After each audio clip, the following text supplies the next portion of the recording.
And now we've come to the end of the road. People staring, people, well, we don't care. One time, 99 Ways was the most listened to radio station on the internet. This is always a pleasure. On the telephone with me, ladies and gentlemen, is Bob Farley from Britain. Great to have you on the net listening to us, sir.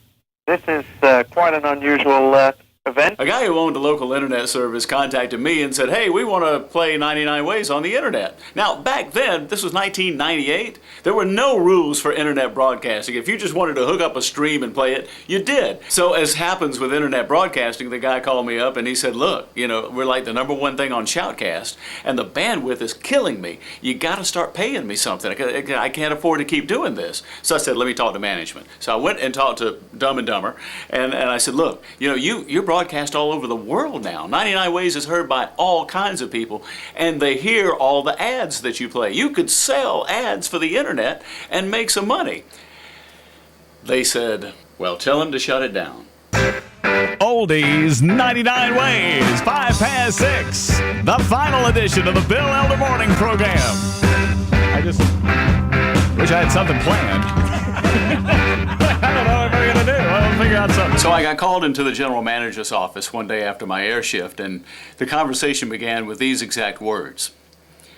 What would be your response if I were to tell you that we're going to cut your salary 30%?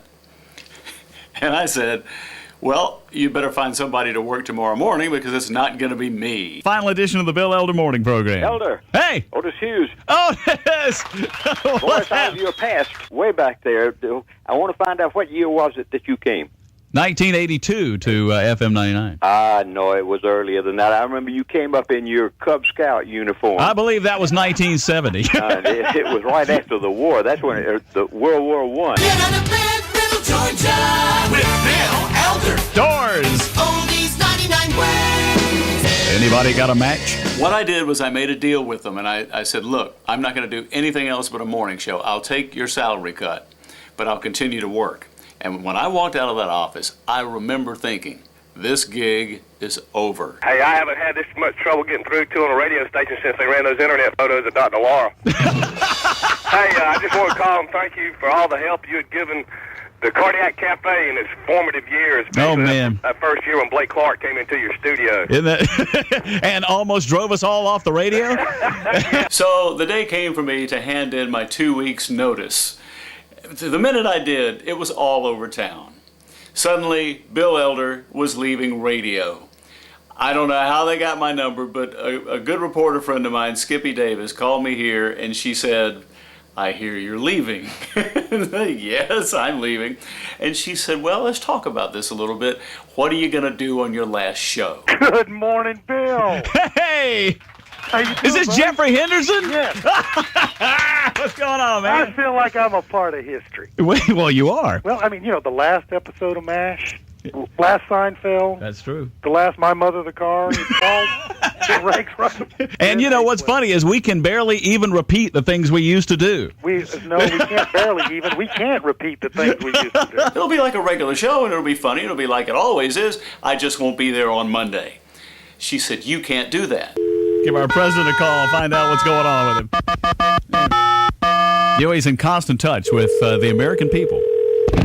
We the people. Forward moving, pain feeling, lip quivering, presidential Wonder Willie here. Bill Elder here, sir. Why aren't you lip quivering about this? See, I found that when you get caught lying, if you make your bottom lip quiver, it makes people think you're sincere. Oh, I see. Okay, well, I'll be sure to use that in my next... Hey, I hear you're going. You're leaving. Well, You've resigned. I have, sir. I've resigned. There we go. That's kind of interesting, ain't it? What? You're the one that resigned, yet I had all the affairs with interns, and I'm still in office. Well, yeah, that's kind of interesting the way I that bet that's works. what happened. What, you got caught with an intern, didn't No, you? no, I didn't. No.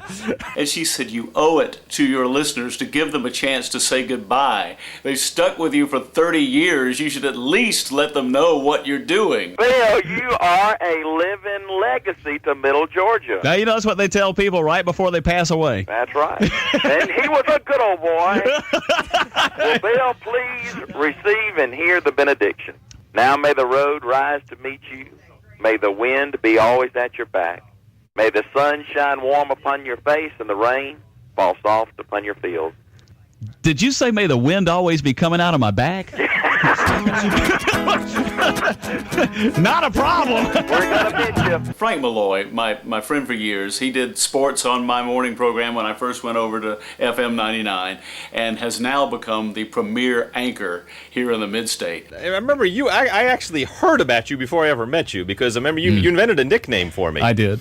You thought Frank was not suitable for a sportscaster, so you had your own contest, and people were coming up to me on the street and calling me Biff, and I had no clue who they were talking about. And they said, "Don't you ever listen to Bill Elder?" And I said, "That old guy on the morning on the AM?" And they said, "No."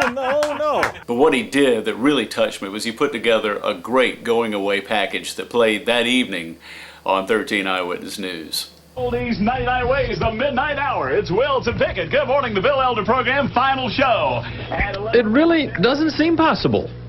Bill Elder saying goodbye. This is it for me, folks. Thank you so much for a wonderful 30 years. Honors achieved the old-fashioned way, earned through hard work, humor, and humility. Everybody has something that they do that affects other people. And just because we happen to do it in front of more people doesn't make it any more important than the guy that goes and works hard at the factory every day, or the teller behind a bank that gives a friendly smile to somebody. To listen to Bill Elder now is to listen to him 15 years ago. Why change what works?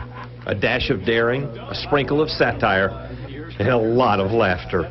My whole style is like, when you lean back in a chair and there's that part where you think you're going over and you do that. That's the whole radio show. That's exactly what it's like. And you can forget the teary retirement speeches. Remember who we're dealing with.